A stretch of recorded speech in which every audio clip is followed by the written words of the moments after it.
Bonjour et bienvenue sur cette vidéo de présentation où je vais vous présenter OpenSnitch.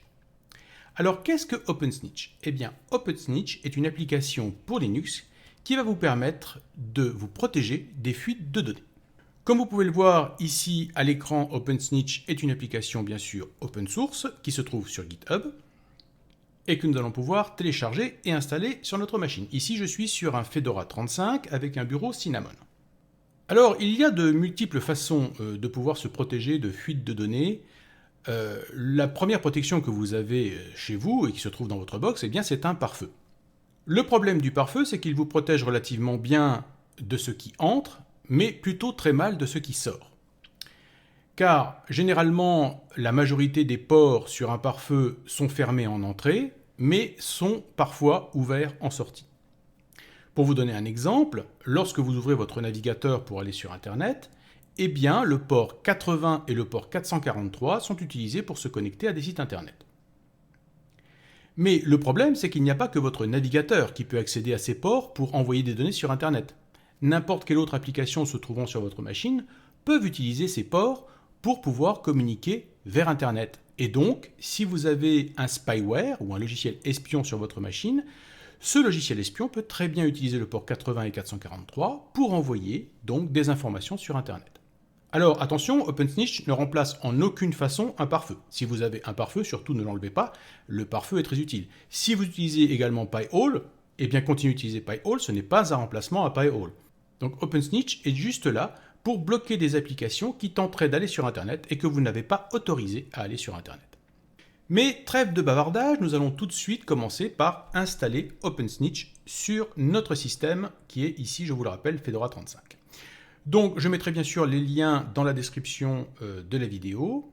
Vous allez aller en bas de cette page et vous allez voir qu'il y a une documentation qui va vous aider à installer OpenSnitch. La première chose que l'on doit faire, c'est télécharger la dernière version d'OpenSnitch. Et vous avez deux types de packages qui vous sont proposés, des points .deb ou des points .rpm. Alors les points .deb sont bien sûr sur toutes les distributions de Linux de type Ubuntu et Debian, et les points .rpm sont tout ce qui est pour Fedora ou CentOS, tout ce qui est basé sur du RPM.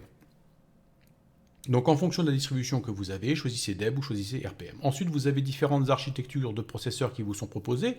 Généralement sur des PC classique, c'est du x86-64 qui doit être utilisé, mais si vous utilisez par exemple un Raspberry Pi, à ce moment-là, il va falloir peut-être voir du côté des ARM, ARM64, entre autres, pour mettre sur un Raspberry Pi.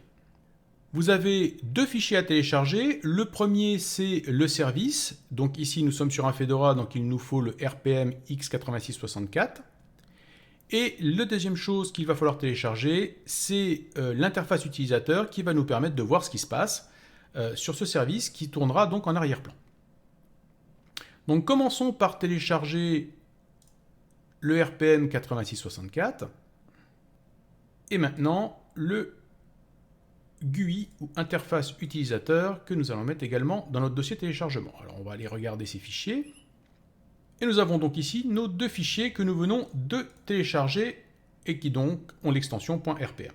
La première chose que l'on va installer, c'est le service qui va tourner en arrière-plan sur notre machine et qui va filtrer les requêtes vers le réseau.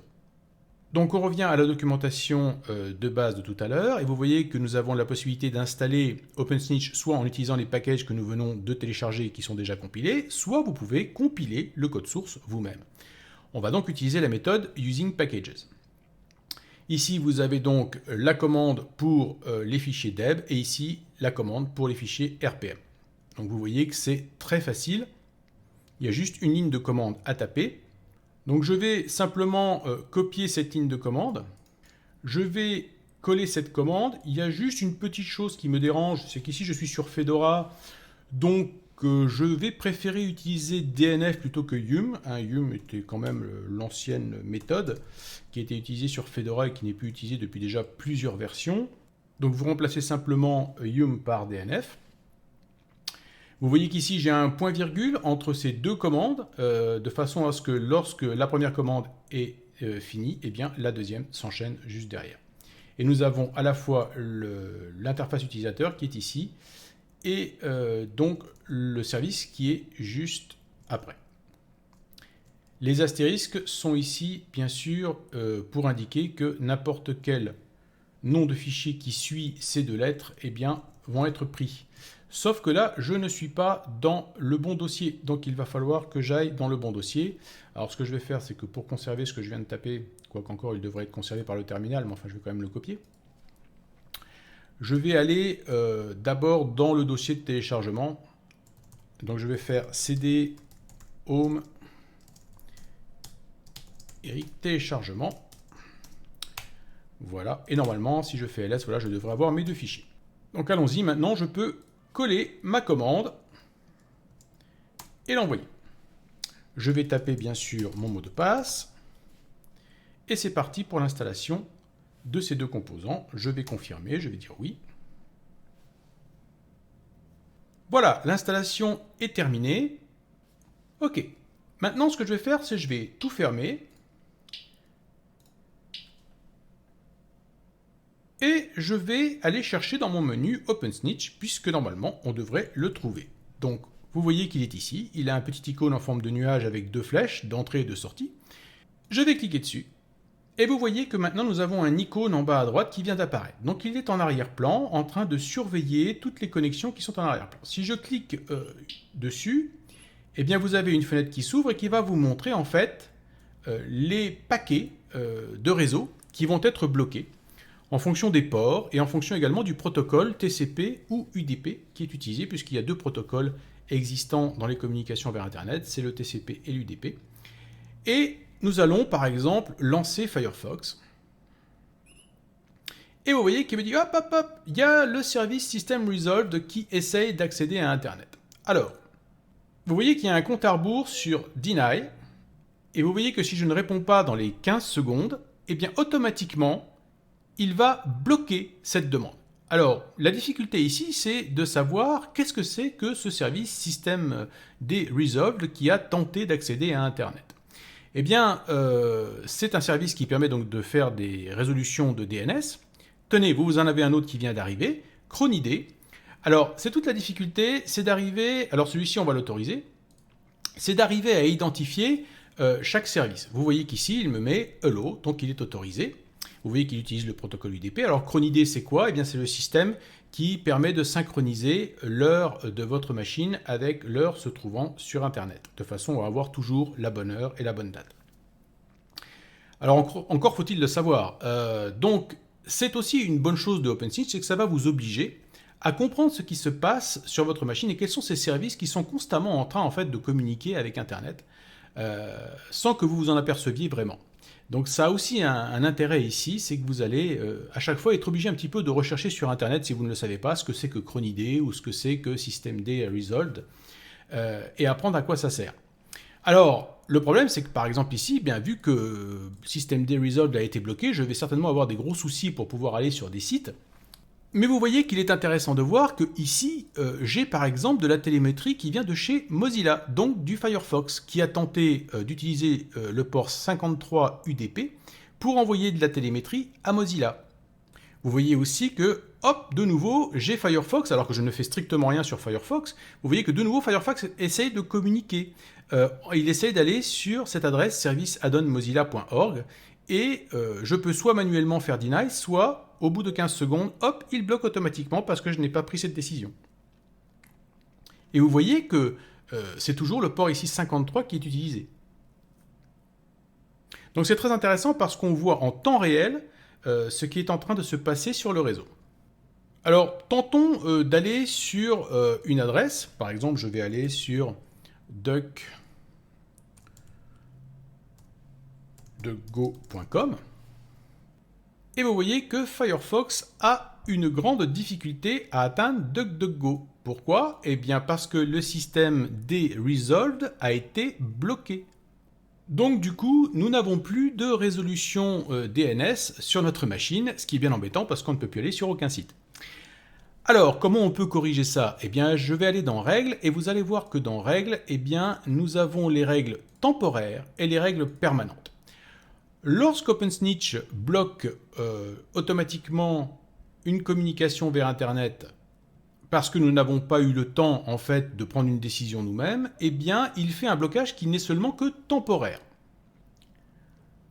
Donc ici, nous allons pouvoir regarder celui qui est en rapport avec Resolved, systemd resolved ici. Je vais faire un clic droit dessus, je vais faire action, et je vais dire maintenant, je l'autorise. Je vois également ici quelque chose qui avait à voir avec Firefox, et je vais également l'autoriser. Voilà qui est fait. Et maintenant, si je fais une actualisation de mon adresse DuckDuckGo, alors je vais retaper DuckDuckGo, vous voyez que maintenant, ça fonctionne parfaitement bien. Donc vous voyez que même si OpenSnitch vous bloque une application qui cherche à aller sur Internet, vous pouvez toujours revenir en arrière et redonner une autorisation à cette application. Il est également intéressant de voir que parfois, vous allez peut-être vouloir autoriser une application à accéder à Internet temporairement, mais pas tout le temps. Et comme vous n'êtes pas toujours devant votre machine pour vérifier ce qui est bloqué et ce qui n'est pas bloqué, eh bien vous savez que si jamais une application se met à vouloir, ou un service quelconque d'ailleurs qui tourne en arrière-plan, se met à vouloir aller sur Internet alors que vous ne le souhaitez pas et que vous n'êtes pas devant votre ordinateur pour le dire, eh bien OpenSnitch automatiquement au bout de 15 secondes le bloquera et l'empêchera d'aller sur Internet quoi qu'il arrive. Et vous, lorsque vous reviendrez devant votre ordinateur, vous aurez toujours la possibilité d'enlever ce blocage et de l'autoriser à nouveau, soit temporairement, soit définitivement. Vous voyez qu'on a également des listes qui nous permettent de voir avec un peu plus de précision exactement ce qui est passé par OpenSnitch. Ici, vous voyez par exemple tous les noms de domaines qui ont été utilisés. Vous voyez qu'on a du Wikipédia, du YouTube, du Facebook, du GitHub. Également les applications. Donc vous voyez le fameux système des Resolved de tout à l'heure, Firefox, mais vous voyez également que nous avons Python qui a fait une communication, Cronidé, PingSender. Donc c'est très intéressant aussi d'aller voir tout ce qui communique sur votre machine avec Internet. Également une liste des adresses IP qui ont été utilisées. Vous voyez qu'ici nous en avons un bon petit paquet. Et également la liste des ports. Et comme je vous le disais tout à l'heure, le port 443 et 80 sont bien sûr fortement utilisés. Et vous avez vu également que le port 53 a été très utilisé par Mozilla, en particulier pour ce qui est de faire de la télémétrie. Et on peut même aller voir quels sont les utilisateurs qui ont tenté de se connecter à Internet en utilisant un port. Et vous voyez qu'on retrouve de nouveaux systèmes des Resolved, mais également l'utilisateur actuel qui est ouvert, mais également Root, qui a été utilisé 13 fois ici, et Chrony. Donc on a vraiment énormément d'informations sur ce qui se passe sur notre machine et quels sont les services et les applications et les utilisateurs qui tentent de communiquer avec Internet. Donc c'est vraiment extrêmement intéressant.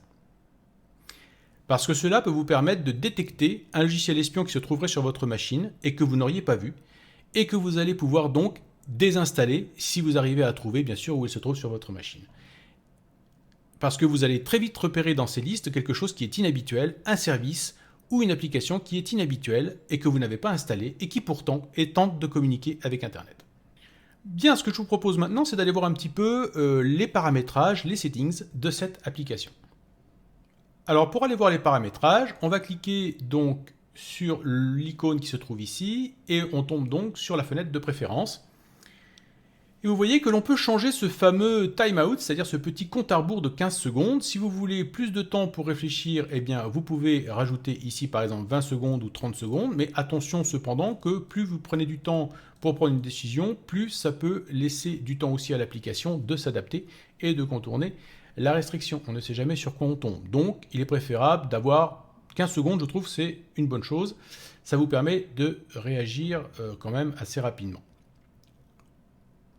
Et puis comme je vous l'ai dit tout à l'heure, si vous avez un doute, eh bien vous cliquez sur refuser, vous réfléchissez, et une fois que vous avez compris de quoi il s'agit, vous pouvez encore autoriser ou non.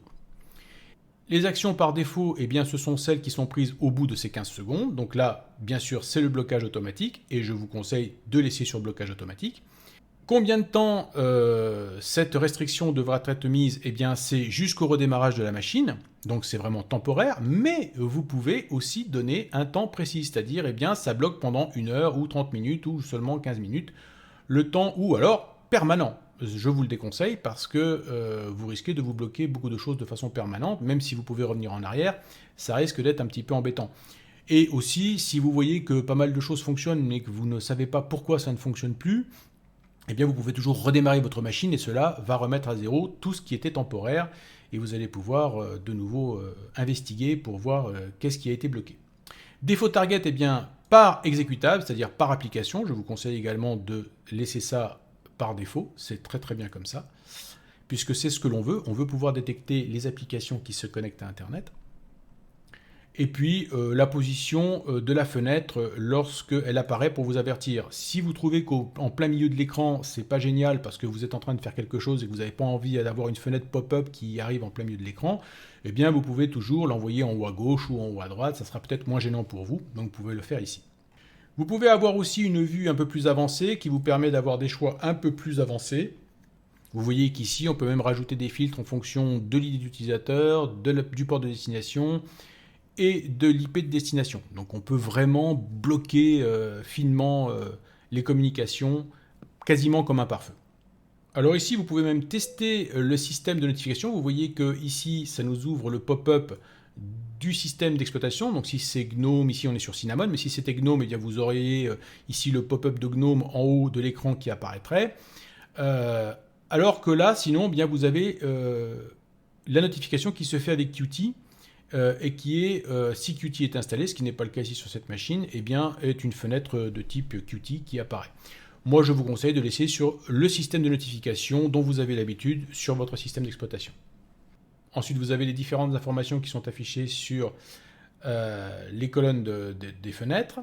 Ensuite, vous avez le nœud du réseau. Si vous avez plusieurs nœuds de réseau, ce qui est rarement le cas, ici sur une machine, normalement, on n'en a qu'un, mais si vous avez plusieurs nœuds de réseau, à ce moment-là, vous pouvez sélectionner les nœuds que vous voulez surveiller ou vous pouvez surveiller tous les nœuds de réseau en disant ici Apply Configuration to All Nodes. Vous avez également la possibilité ici d'indiquer ce que vous voulez faire lorsque l'interface ici d'utilisateur, c'est-à-dire cette fenêtre, eh bien, est déconnectée. Si vous l'enlevez, le service lui continue de fonctionner en arrière-plan, mais vous n'aurez plus de fenêtre qui vous avertira automatiquement puisque l'interface utilisateur sera déconnectée. Donc là, si vous n'avez pas d'avertissement, qu'est-ce que vous voulez que fasse le service ? Est-ce que vous voulez qu'il bloque automatiquement ? Alors, comme vous n'aurez pas d'avertissement, faites attention, il vaut mieux avoir l'interface utilisateur qui est en fonction, parce que sinon vous n'allez pas comprendre pourquoi votre machine soudainement se met à ne plus vouloir aller sur des sites internet ou certaines applications ne plus fonctionner du tout, parce que en fait le service en arrière-plan derrière aura tout bloqué, et vous n'aurez eu aucune fenêtre pour vous prévenir. Donc, normalement, il faut laisser sur Deny, et normalement, il faudrait laisser totalement l'interface utilisateur constamment connectée pour savoir ce qui se passe. Voilà. Ensuite, il y a possibilité de stocker ces données dans une base de données extérieure. Ici, vous voyez que c'est mis en mémoire, ce qui veut dire que quand vous redémarrez votre machine, eh bien, cette mémoire se vide. Moi, je vous conseille de laisser sur In-Memory, parce que si vous mettez ça dans un fichier, eh bien, ça peut aussi servir à donner, si quelqu'un d'autre avait un accès à votre machine, eh bien, cela lui permettrait de savoir quel site vous avez visité, quelle application vous avez utilisée, qui connecte à Internet, etc. Ça conserve quand même pas mal de données sur votre pratique d'Internet. Donc, laissez en mémoire de façon à ce que lorsque la machine est éteinte, eh bien, tout se vide, il n'y a rien qui est conservé sur votre activité sur Internet. Ça ne fait pas de journal de connexion. Et vous voyez que pendant qu'on était en train de faire tout ça, eh bien, OpenSnitch a continué de filtrer ce qu'il se passe sur Internet. Et vous voyez par exemple que Cronid qu'on a autorisé tout à l'heure, eh bien, c'est connecté à ces différents serveurs. Vous voyez les différentes adresses IP de ces serveurs avec le port 123. Et il s'est connecté avec un protocole UDP pour synchroniser l'heure de votre machine. Vous voyez qu'on a encore DuckDuckGo ici. Tout est parfaitement logué. Alors, en bas à gauche ici, vous avez la possibilité de faire un filtrage par Allow, Deny ou Reject. Donc si vous voulez voir tout ce qui a été refusé, eh bien, vous faites ça et vous avez un filtre et vous n'avez uniquement que ceux qui ont été refusés ou uniquement ceux qui ont été autorisés. C'est quand même très pratique. Et vous pouvez bien sûr faire une recherche. Si vous cherchez quelque chose en particulier, par exemple je cherche tout ce qui a été bloqué ou autorisé avec DuckDuckGo, eh bien voilà, j'ai tapé Duck et vous voyez qu'il m'a filtré ça en quelques secondes et je vois exactement ce qui s'est passé. Si vous aviez un problème et que pour une raison X, eh bien, vous avez une application qui est bloquée et qui, malgré une autorisation ou un déblocage d'un port, continue de ne pas fonctionner avec OpenSnitch, vous pouvez mettre en pause OpenSnitch. Et à ce moment-là, eh bien, il va autoriser, comme d'habitude, absolument tout, c'est-à-dire que comme s'il n'était pas là. Et à ce moment-là, eh bien, cela permet de vous dépanner provisoirement le temps que vous compreniez pourquoi il y a quelque chose qui a été bloqué alors que vous en aviez besoin. Et bien sûr, vous pouvez le réactiver instantanément en cliquant sur la petite flèche en haut. Et de nouveau, il est en fonction et il bloque toutes les communications. Voilà, donc je vous rappelle, ceci ne remplace en aucun cas un pare-feu. Et ceci ne remplace pas non plus des systèmes comme Pi-hole qui, eux, s'occupent de bloquer les DNS. C'est vraiment ici, au niveau applicatif, que c'est intéressant de pouvoir bloquer des applications qui communiquent avec Internet. Voilà, j'espère que vous avez aimé cette vidéo et je vous dis à très bientôt pour d'autres vidéos.